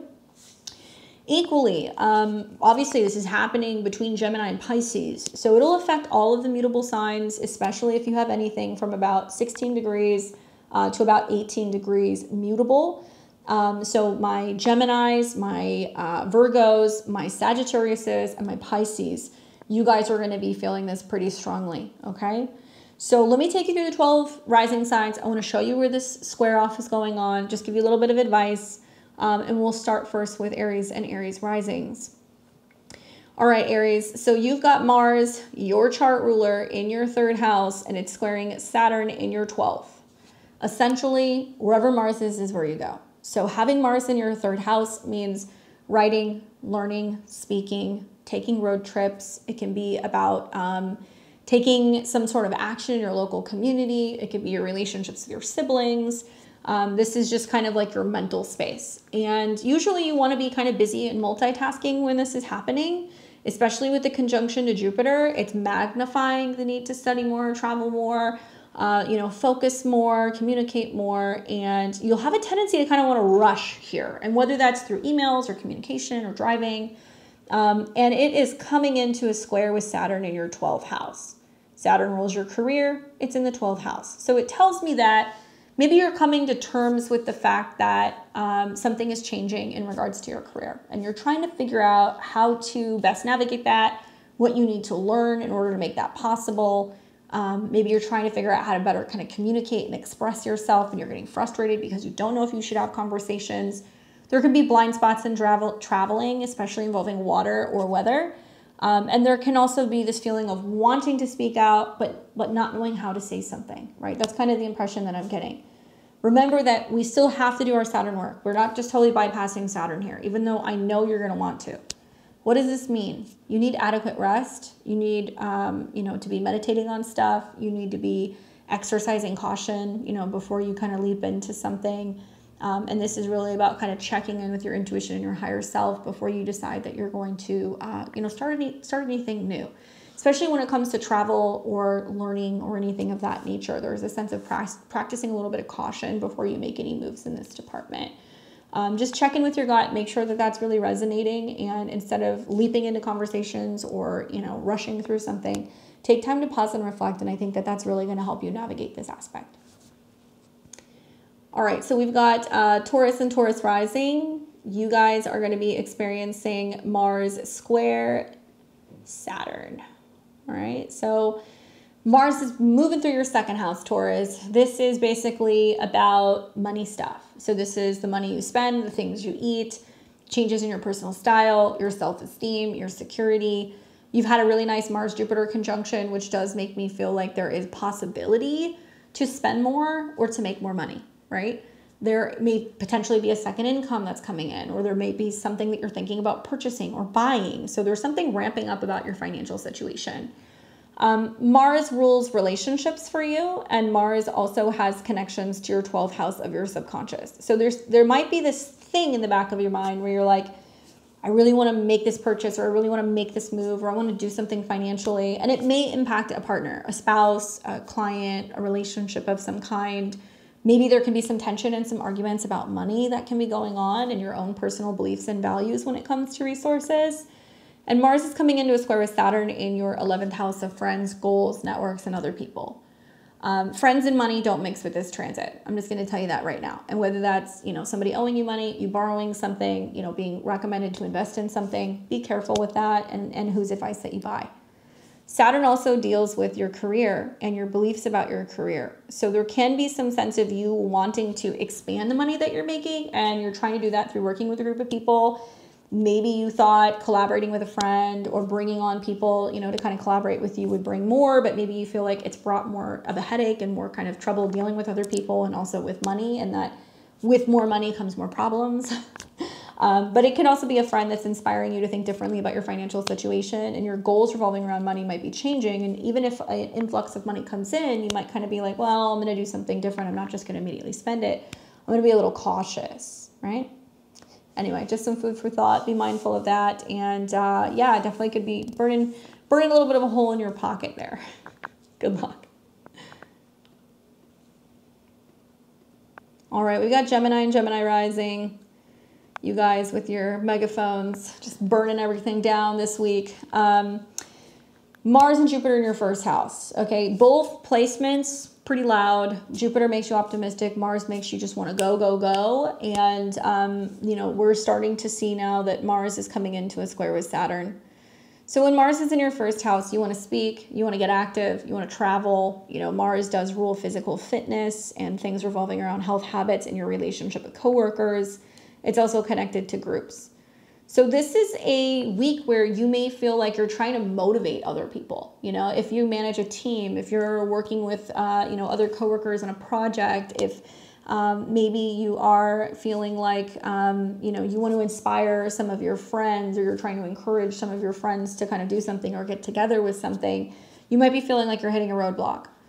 And with Mars coming into a square with Saturn in your 10th house, there is responsibility, hard work, deadlines, dedication, a boss that's kind of breathing down your neck. It could be that there's pressure to make a change to your career or to your status. Now, Saturn rules your 8th house of joint resources and your 9th house of beliefs. So you could be becoming very opinionated with bosses at work about budgets and how much money that you guys need to be making, or maybe you're feeling like you're having to show up and like really perform and put numbers on the board at work and produce. I really kind of feel like, even though this is a more difficult square, I would say for some of the mutable signs, it's not just about looking busy. All right. And I love you guys, but it's not just about looking busy at work. It's about what you're getting done, what you're able to achieve. Are you meeting the deadlines? Are you staying focused and staying on task? If you're doing these things, likely you're not going to have as much issues with Saturn. Equally, I would say this can be about having some conflict with people that you're working with, and a boss is coming down on you about something that you're doing, but it may be a result of some of the mishandlings of other people that you're working with. This could also mean that there could be some changes going on with your health, which is impacting your ability to be able to work, and you're kind of feeling like the stress and the pressure. And it's making you kind of rethink what direction you're going with in your professional life. So easy does it, slow and steady, and be mindful that there can be more eyes on you revolving around your performance. Watch out for accidents as well. That can be kind of happening. And because Mars rules your 6th house, this is about not rushing through anything, whether that's getting to work, getting a project done, whatever, and not pushing yourself too quickly when it comes to your health and your routine. Okay? Good luck. We've got Cancer and Cancer rising. You guys are going to be experiencing Mars square Saturn. Mars is moving through Gemini in your 12th house. It's squaring Saturn in your 9th house. So for you guys, Mars in the 12th house, planets are a little tricky in the 12th house. You can't always see them. The 12th house also represents hidden enemies. So, Mars being there is activating your 10th house lord of career and your 5th house lord of creativity. So it can mean that you're working hard behind the scenes. You're trying to get stuff done. Obviously, that's been magnified. It could be that you're traveling, that you're studying, you know, that you're trying to work on something that you're getting ready to kind of present to the world. But there is some hangups that are going on with Mars coming into a square with Saturn. And it's basically saying that, you know, you could be working hard on trying to achieve things, or maybe there could be some internal frustrations about work in your career right now, and you're holding back in preaching, you know, to somebody or telling, you know, somebody at work what's on your mind. There could be some tension revolving around your beliefs right now with Saturn in the 9th house. There could be lack of faith, maybe, that, you know, this pattern that's been kind of going on where you feel like you've been kind of rigid or stuck in either a financial situation or stuck in a career situation. You're wondering, when is it going to break, right? I would say that with Saturn's connection to your 8th house of relationships and your 7th house of relationships and your 8th house of other people's money, part of this shift in faith is stemming from whether or not you feel secure in relationships or in financial matters. I think when in doubt in the 12th house, I always know when Jupiter is there, it kind of like is your guardian angel transit, and it'll make sure that you're protected. So it's kind of saying, you know, if you're having some issues with work or issues going on with school or issues going on with immigration or like legal stuff, like you're protected in a way, but only if you are practicing meditation, faith, you're reading something, you're, you know, reading mantras, something that has to kind of keep going in the 12th house. And you know, if you're feeling lost, it may mean that you do start working with, you know, a spiritual healer, or you do decide that you want to talk to a pastor or a preacher or, you know, a guru, somebody who can kind of help give you that guidance and that direction, especially if you're wanting to practice things like that are Gemini, like meditation techniques is the 12th house, but Gemini is breathing. So breathing and breath work can be really helpful and kind of like getting a little bit more stability and getting a hold on things, and also knowing that it's not healthy to hold on to anger and frustration. There is a need to kind of release that and get that out. Okay? Good luck, Cancer. We've got Leo and Leo rising. You guys are experiencing Mars in your 11th house in Gemini, squaring Saturn in your 8th house in Pisces. All right, so Mars in the 11th house. Action and things that are kind of developing in regards to your social life. It could be diversification of friends, new people coming in, taking action, communicating, connecting with other people, right? And this is activating your 9th house lord of your faith and your beliefs about friendships, groups, and organizations. And it's in friction with Saturn in your 8th house of joint resources and other people's money. Saturn rules your workspace and also your day-to-day routines and habits and relationships. I'm going to speak to the very few, okay, the very few Leos that I've seen in the comments that have been like, nothing positive is happening for me. I don't have any friends. Nothing's going well. You know, money's a mess. Like, I hear you guys and I love you guys, but I'm going to tell you that this particular square is an exact example of why these things are happening. You have to understand that the 8th house is psychological stuff. Whether you're depressed, you feel alone, you feel isolated, that could be Saturn in the 8th. There's money stuff going on, there's some emotional stuff that you're not dealing with, and you're feeling the lack. Saturn is the lack. It's pulling back. It's saying, I feel the lack of connection with other people. I feel like I'm not making friends. Nobody's reaching out to me. I'm not talking to anybody. And Mars is really trying to reinforce with Jupiter, you know, those people are there. You have to reach out to them. Nobody knows if you're struggling if you don't make a phone call and if you don't say anything. Nobody knows if you're going through some, you know, some really difficult times emotionally or financially. People don't know, which is why you want to lean into the Mars Jupiter, because it's also sextiling your sign. You're in the midst of a Mercury retrograde. This is about trying to figure out how to reconnect. How to tell people, hey, I miss you. Or if somebody calls you, not just sitting there and watching it ring, or maybe making a conscious decision of being like, I'm going to go out and I'm going to network, or I'm going to meet new people. I'm not going to sit in it and continue to just be isolated and alone, either dealing with emotional stuff, relationship stuff, or, you know, financial things. So it's really trying to push you out. And yes, there is going to be this feeling of wanting to retreat and sit in it. But I say go slingshot all the way. Work with these transits, and if you feel like you can't connect with the right people, part of Jupiter and Mars in your 11th house is diversifying, connecting with new people, people who are going to be your people, who are going to understand you, And also recognizing that it's not a good idea to isolate or ice out the people who you've been ignoring. Like, this is about you reconnecting with them. So if there's people you do want to see, it's about speaking to them. And these might also be people that are far away. This might be about, you know, kind of joining groups and people who are learning new skills or new hobbies. It could be putting yourself out there and going and doing something independently. It could be taking a course or a webinar or traveling somewhere and maybe kind of bridging the gaps, not just in communication, but distance with other people. So you're not feeling so isolated and so separated, right? Maybe starting new groups. Start your own thing. Mars and Jupiter in the 11th house is like, you could start a book club, you could start an online group, you could start all kinds of stuff that you would create your community. So it's about the illusion of separation that you're trying to kind of break through. Hopefully that's helpful for you guys. Let me know. We've got Virgo and Virgo rising. You guys are going to be experiencing Mars in Gemini coming into a square with Saturn in Pisces. All right, so same thing with, you know, with my Geminis. You know, obviously this is a little bit more tricky for the mutable signs, so just hang on to your shorts. You got Mars in your 10th house, which is about work. It could be about more than one job. It could be about more responsibility than usual. It could be about competition and competitiveness at work.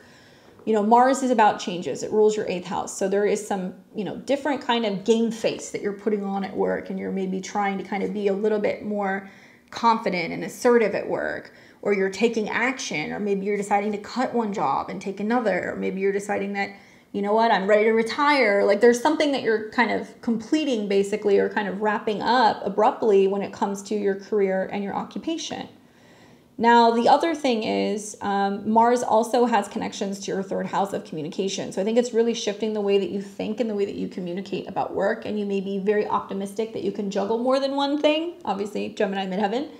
And the challenge is that Mars is coming into a square with Saturn. So if Mars is about communication and changes and stepping into a position of authority and kind of being more assertive and like telling people what you want, where you're going and what you're doing, you know, when you change as a person, right? When you change something about the way that you project yourself, certain relationships are not going to respond well to that. I'm just going to tell you that right now. And a lot of that is a reflection of them, because suddenly they don't understand why you're standing up for yourself, or they don't understand why you're not a pushover, or why you're no longer being passive, or why you're, you know, no longer somebody's doormat, literally. So Saturn in the 7th is the heaviness, the karma, the restriction sometimes that can come from relationships, you know? You might have a partner that's saying, well, you don't do anything and you're not getting a job and da-da-da-da, and then you go and get one, and then they're like, well, you're never here and I'm alone. And this is where you're going to be like, well, you can't have it both ways. What do you want? And part of what's going on with the Mercury retrograde in your sign, as Mercury retrogrades from your 1st into your 12th, is that you're reevaluating and asking yourself, do I like the way I'm communicating? Do I need some time away from somebody? Am I breaking away from something? Am I hiding from my true, you know, capabilities, from my destiny? Is it time for me to grow up, or is it time for me to settle down, get married, launch a business? You know, it's all about changing your status. So you're kind of stuck in a bit of a T-square here, my Virgos, especially with Venus being in your 1st house, and it's also squaring off with Saturn. So there's this sense of, what do I value? What do I want? And you're going to be really seeing in this next month where actually you can have both. You can have a change in your status, you can have change in your career, some kind of growth, or stepping away from something, and still be able to honor relationships with romantic relationships, clients, you know, other people who you partner with. This could, for some of you guys, be, you know, that you're retiring or that you're taking severance. For other people, it could be that you're making a big status change and you're leaving a relationship because you want to be independent and focus on your career. It depends on your other personal placements. That's why I can't exactly tell you what's going on. But I can tell you this is that moment where you step up and you're like, no, I'm going the distance. And it is definitely time to be more open about what you want when it comes to your home life, home responsibilities, family responsibilities, as well as relationships. And yes, it feels uncomfortable, but this is where you really learn what relationships are made of, or this is where you really realize what you want, and then you go after it, you know? Anyway, I hope that's helpful, Virgo. Let me know. I know you're feeling the crunch. All right, my Libras and Libra risings, you guys will be experiencing Mars in Gemini coming into a square with Saturn in Pisces. So Mars is going through your 9th house. It's with Jupiter, so it's really kind of magnifying this need to really focus on 9th house things. going back to school, completing programs, working with a guru or a teacher, legal matters, traveling. It could be about writing, teaching, publishing, the bigger meaning of life. The ninth house is, if you ever catch yourself going like, why am I here? What is my purpose? That would be your ninth house. And your ninth house, Libra, is ruled by Mercury. And Mercury has currently been in retrograde in your 12th house, where you've been more reflective, kind of keeping to yourself. And it's dipped now back during this square into your 11th house, which means you've had time to think about it. Maybe you're working on a project or something. You're getting ready to kind of show it to the world and be like, this is what I think, or this is what I'm working on, or this is my goal. And you're becoming aware of like what your wishes are, what it is that you want to fulfill, or what kind of an audience you want to be bringing in. I told you guys before, I'm Libra rising. So I've been spending a lot more time putting my videos together. And I feel like, I don't know, you guys tell me, I feel like they seem a lot richer lately. There's been a lot of me putting a lot more thought into them rather than just giving you guys the information. It's me being like, okay, what's really going on and what is the bigger meaning and the bigger purpose of it? So it's really influenced, I think, a lot of the stuff that I've been talking about. And I think a lot of it is because of not just the Mercury retrograde, but this transit. Mars rules relationships with other people, one-on-one relationships, romantic relationships, you know, people you partner with, clients. And Mars is squaring Saturn in the 6th house.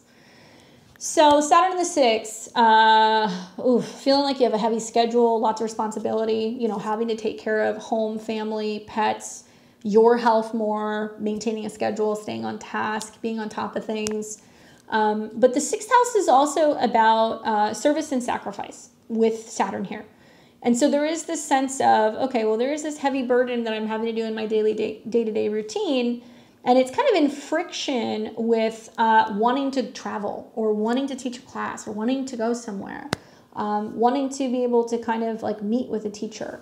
Could also be limitations in traveling with partners and relationships because Mars rules your 7th house. So there could be difference of opinions about where you're going in a relationship, and that could be a trip or in terms of what your guys' purpose is together. I really think that also Saturn in the 6th house might be feeling like you're being asked to step outside of your usual routine, Libra. You're being asked to change something about your routine and make sacrifices in your routine, or maybe where you're giving too much to other people so you can fulfill this bigger goal in your 11th house, your 9th house. So it could be about teaching, writing a book, traveling, something like that. For some of you guys, the 9th and the 6th house is also legal. So it can be legal stuff as well, trying to settle a dispute or something of that nature. I would just say that thankfully, even though this square is not easy, it does trine your sign. So there is some sense of maybe working with another person, having a teacher, a guide, a guru, a mentor, somebody who can kind of help you through this process so you can start structuring, creating the time for the things that you do want to do, right? Hopefully that's helpful, Libra. Let me know. We have got Scorpio and Scorpio rising. Scorpio, this is an important one for you because you're ruled by Mars. So Mars is traveling through the sign of Gemini in your natal 8th house. It's coming into a square with Saturn and Pisces in your 5th house. Now, Mars rules your chart, so it's about your body, okay? It can also be connected to your health and your habits. And it's moving through the 8th house, which means the way that you personally change is if you change your mind and you change your daily routine. Mars in the 8th house is dealing with other people's money, resources, psychological things, healing trauma, moving through something. And recently Mars has been conjunct Jupiter. So there's been some good money stuff kind of happening for you, Scorpio. Maybe some investments that you're making are paying off. Maybe you're making investments now. But this is about making changes in the way that you look at your resources, your investments, debt, as well as loans. Now, Mars and Saturn are going to square. And Saturn's in your 5th house of creativity, self-expression. It can be about children. It could also be about dating. It could be about vulnerabilities when it comes to communicating, you know, your needs, your emotions, and yeah, just kind of like connecting with somebody on a deeper level. So this can feel frustrating for those of you guys who are single when it comes to dating, and there may be lots of opportunity to like have quick flings and connections or casual affairs, but you may want something more. You want something deeper. Saturn in the 5th house is, no, I'm not going to settle for anything unless it's, you know, truly creative or truly binding or real love, right? This is also about expenses, joint expenses revolving around children, insurance matters, and how kids coming into the picture can impact insurance, can impact car insurance, health insurance, things like that. And it also is about, you know, whether or not you're getting frustrated with if your own project or your own side hustle, your own business is making enough money. Because the 8th house is the money you get from other people. Although it does look like it's been good, you may feel like it's not good enough. I'm not making enough, or I'm not getting enough. And what's the problem? And what's wrong with me, you know? And it's important to really recognize that it's not that there's something wrong with you. It's that you're not giving yourself credit for what you are doing right. And there is a need for you to really go deep into the 5th house, and you need to like give that inner child a hug and be like, you're doing amazing, because you're going to get so much better by encouraging yourself, staying creative, not allowing yourself to feel creatively blocked, and not getting so consumed with the numbers on the board that it stifles your ability to create. Equally, this can mean that there are some big decisions kind of coming up revolving around dating, children, finances. And I would say be careful with investments and risks, because definitely Saturn in the 5th house wants us to be more cautious with investments and speculative stuff and the stock market. And if you are cautious and you're practicing some sort of conservativeness and you're waiting until you can get something at the right price, it's going to pay off better for you in the long run. So there can be some tricky kind of things going on with like trades and investments here as well. Okay. Definitely heartbreak, dealing with, you know, inner child stuff and the need to kind of heal that emotionally. And I think that really talk therapy, journaling, communicating, and being open about your vulnerabilities is really going to help. Good luck.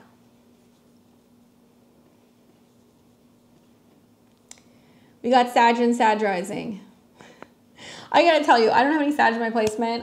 My dad's he's always on the channel sometime. You'll see him. He's always in the live stuff, but he's a Sag rising, and every time I see like the Sag stuff, I'm like, man, like he's really going through it. And I have a few friends that are Sages, but not too many. But I'm rooting for Sag risings, Sag in general. But you guys are really feeling the pressure right now, because you're the one sign that completes this T-square. So you're experiencing a grand cardinal cross. So breathe. Okay, even as you guys are watching this, just breathe, because we're starting to see the moon go through Sagittarius. This month is going to feel a little wackadoodle for you guys. Mars is in your 7th house of relationships. Okay, so it's heating up action in relationships, and it's coming into a square with Saturn in your 4th house in Pisces. Well, first of all, just having planets in your 7th house opposing you means there's a lot of stuff going on with other people. And Gemini could be your clients, it could be your neighbors, it could be your siblings, it could be your spouse or your romantic partner, your clients. So there's already a sense of stretching yourself a little bit, because you're dealing with that Mars-Jupiter, where they could be particularly kind of in your face, demanding, wanting to have fun also, lots of romantic opportunities. And Mars rules your 5th house of children and creativity and self-expression and risks and having fun. So having your 5th house ruler in your 7th, I think is actually good. It could be like a really fun, romantic, active time where there's a lot of conversation, meeting people, connecting with clients, you know, being with your partner. And Mars and Jupiter conjunction can be really great for romance and for meeting people. So if you're single, several people can show up. That can be an option. If you're dating, there's definitely a lot of togetherness with your partner right now, and like learning how to communicate and kind of play together. But the problem is that this week, not only will Mars square Saturn, where there is some discrepancy or challenge revolving around relationships and home. This could be something as simple as, you know, you're kind of bound to one place that you're living and having to take care of a home or family matter or real estate matter. And, you know, a partner says, I don't want to stay home. I want to go out, you know, or I don't want to come to you. You come to me, or give me some space, and you're kind of left at home. This could be issues that you have with roommates. This could be issues that you're having with family members, particularly aunts, uncles, cousins, or siblings, where there is some discrepancy over who's taking care of mom or who's taking care of the dishes or whatever. But Jupiter's in the mix too. So with Mars conjunct Jupiter, you're going to see some very mouthy, loud, back and forth with other people that is going to definitely be challenging you and making you feel like, why is this all my responsibility? Or it could be leaving you with some heavy feelings, right? So Jupiter obviously rules you, but Jupiter also has associations with your 4th house, which is your home. So you know, I have personally had this transit. I've had Saturn go through my 4th house, and I've had the Jupiter and the Mars stuff go through my 11th. And I will tell you that when it happened, it was not fun, but it ended up actually being a really good transit because I recognized and I realized that Saturn was like an anchor, and I had thrown it overboard, and I had become too accustomed to just staying in one place, or not willing to move, or not willing to make kind of changes with my emotions or my past. And that the Jupiter transit and the Mars transit was actually really positive in swiftly bringing somebody into my life that wanted me to create change, that wanted me to travel, or wanted me to move or relocate or whatever. And it ended up kind of getting me out of that Saturn funk, right? So actually, I think Mars and Jupiter are good in this sense, because at least Mars is conjunct you. So it's saying choose happiness, choose fun, choose creativity, you know, be looking at your partners as somebody who can give you the opportunity to actually get out of this heaviness and feel like you have some support and some capacity. They could help with home or family matters. There could also be talk about moving or renovations or relocations or things like that that can be really helpful for you. But like I said, I do recognize it's in opposition to your personal planets. This is also in a square to Venus. So it looks like that this square with Venus in the Mercury retrograde is the setup where through changes with clients, friends, relationships, partnerships, they can really help you make changes when it comes to your home base as well as your career. And you guys are going to see that kind of unfold over the next couple of months into next year when you start seeing eclipses in your 10th house where, man, you could partner with somebody and you could change your career. You could focus on staying home, having a family. You know, there could be a new business partner that comes in that allows you to build some business where you could not have to be at work, but you could be working from home. You and a partner could start a job together. Something like that could happen. And I would say try to keep an open mind and roll with the punches. And when in doubt, get advice, right? Definitely get advice. I do think it's possible there is some reevaluating education, training, traveling, you know, discussing future plans when it comes to a relationship, and maybe some travel plans that are kind of changing right now. And that can be impacting the way that you're kind of communicating and connecting with a partner. Let me know, Sag. I'd love to hear how this is impacting you.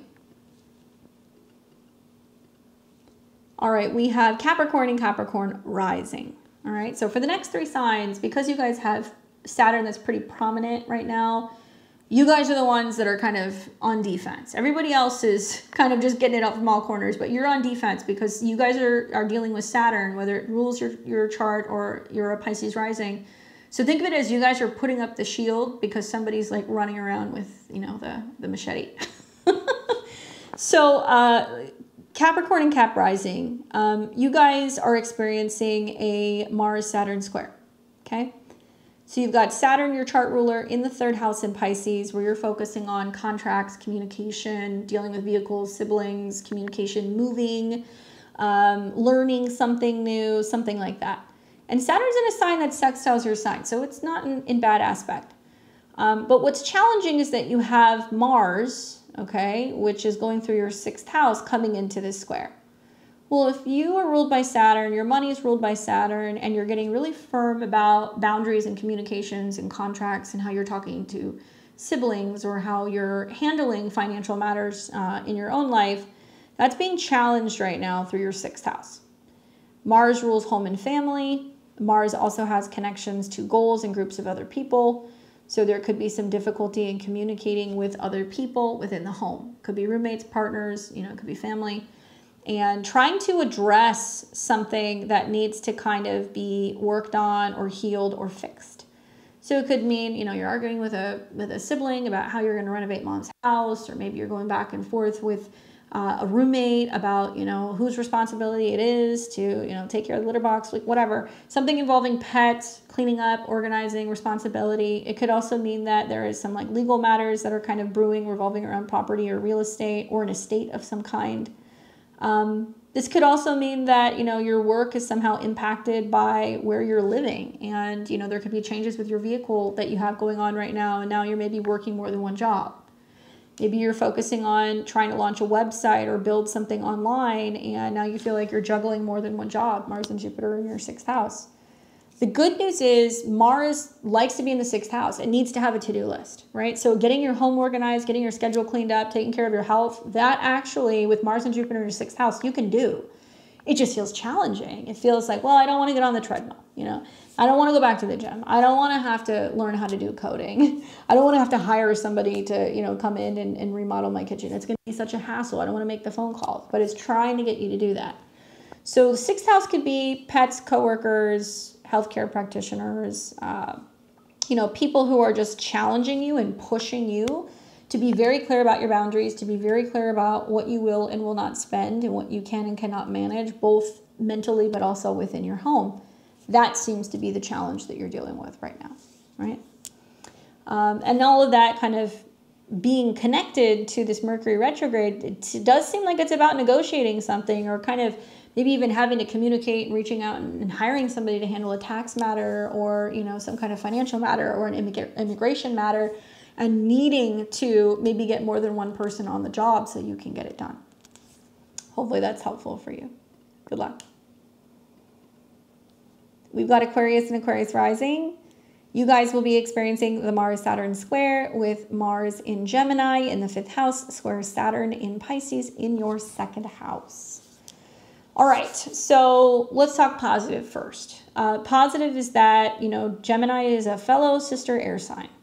So you've got the support, especially if you're anywhere between that 16, 17, 18 degrees, where there's trines to your ascendant. So you're able to really kind of be open, more futuristic, thinking about where you're going, what your goals and your wishes are, especially when it comes to having more romance, creativity, fun, and self-expression.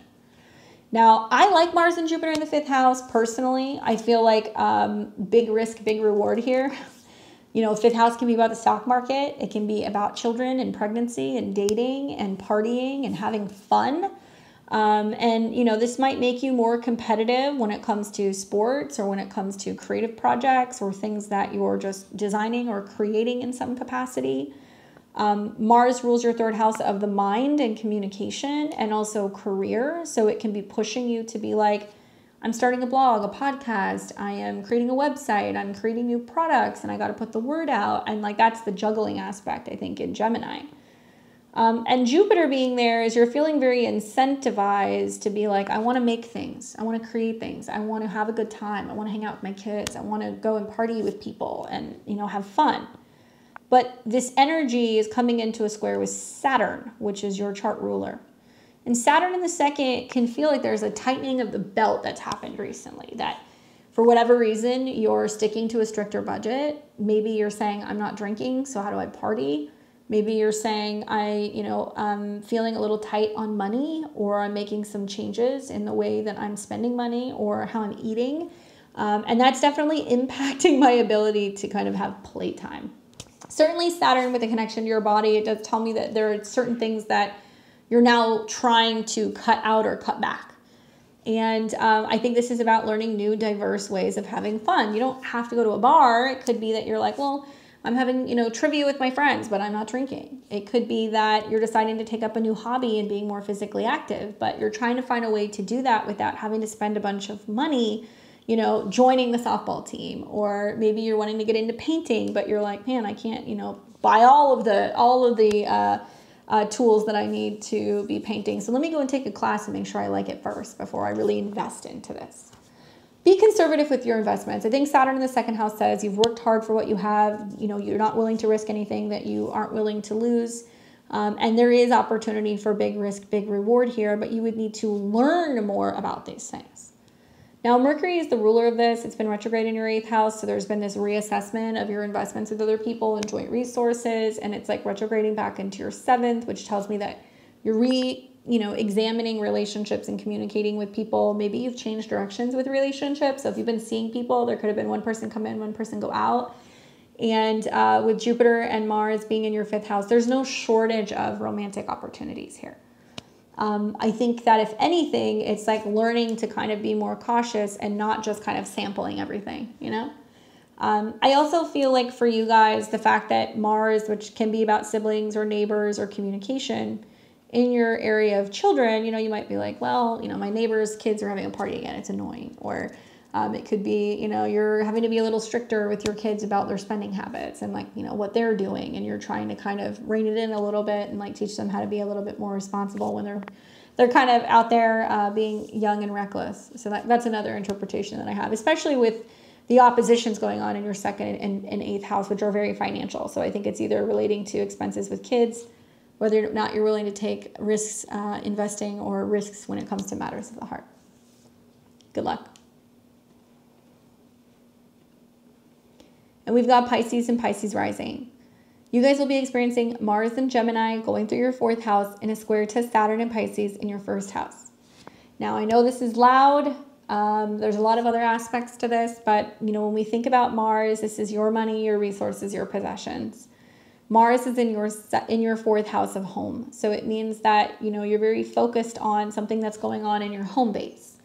Could be spending more time with family, could be more investments into the home, maybe looking at buying or improving or expanding home, because Jupiter is there. That's your traditional ruler.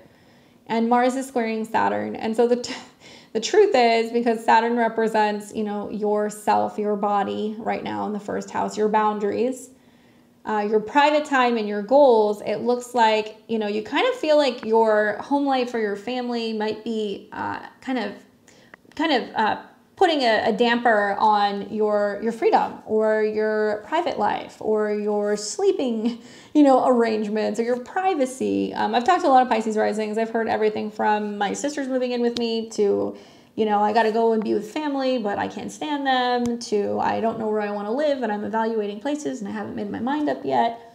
Certainly Mars and Jupiter in your 4th house. If you have the ability to be flexible with your living situation right now, that's a good thing, because it's giving you time to kind of suss out different places potentially before you make a decision.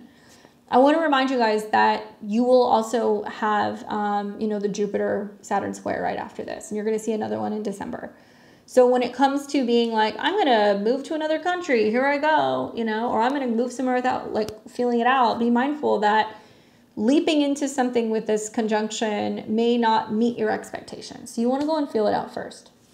I personally think because Mars is about money and home and the square to Saturn is that you're going to be like, there's some change I need to make, but I'm not thrilled about the fact that it's going to cost a lot, or I'm going to have to pay higher rent, or I'm going to have to move my things, or, you know, it's disrupting my home life or my family life. That's my interpretation. Mars represents the 9th house, which could be further moves, and also the 2nd house of resources, and the square to Saturn in your 1st house is about whether or not you're kind of grumpy or kind of agitated with the disruption in the neighborhood. You know, there could be construction going outside. There could be, you know, your relatives or your roommates that are kind of like causing a ruckus. And it could be something that's just really disruptive, and you will not be as pleased with some of your home environment situations with this particular transit. But in spite of that, try to keep in mind that Mars and Jupiter are aligning, which means it's trying to get you to say, okay, maybe it is worth investing in like having a second place that I go to and I spend a little bit of time there and then I can come back. Or do I want to try to sublease my place or swap places with another person? Or do I want to, you know, maybe even be reworking something about my my office space? I'm looking at Mercury going retrograde here. Some of you guys are saying, actually, I'm putting an office in my house, or I just moved and now I gotta, you know, figure out how to put my office into my bedroom, or there's something that's like going on like that, that's changing. And I know you're in a state of flux right now, and, you know, just know that whatever is changing is temporary. It's going to be something that's going to kind of get sorted out. It's going to take a little bit of time. And try not to have conflict with neighbors, family, stuff like that. Try to recognize that you're a little bit more grumpy with Saturn in your 1st house, or it's harder to kind of appease you right now because you have really high self-expectations. And you really do need your rest and your sleep. And if you're in a space where you're not getting that, it can cause some issues, not just with your emotions in your home life, but it's also creating some challenges with relationships as well. So it's really prompting you to kind of think about where else you could go or how you can kind of diversify in your home base that is going to feel good, right? That is going to bring you a little bit more peace, I guess, so to say. Obviously, Mercury retrograde in your 7th and your 6th tells me there's some relationship stuff changing. Maybe there's some scheduling or health things changing, and maybe you're realizing that it's directly connected to your environment, and that's why there needs to be some kind of like reworking going on there. Anyway, I hope that's helpful for you, Pisces. Let me know. I know it's going to be colorful for everybody. And like I said, if you guys watch this up and coming Sunday, I will talk specifically about Jupiter in Gemini square Saturn.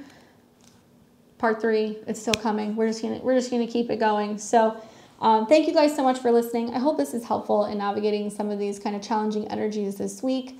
Please take into consideration what I said in terms of just slowing down, taking some time, thinking about stuff before we make any moves. I'm excited to kind of see this stuff unfold with you all. Please don't forget to click the bell button below and subscribe to the channel. That way you can see my videos. I'm here every Tuesday, Thursday, Friday, and Sunday, trying to make sense of what the heck is going on in the cosmos. Please leave me your comments, give me your thumbs up. I really appreciate it, and I will catch you all back here on Thursday. Until next time, take care.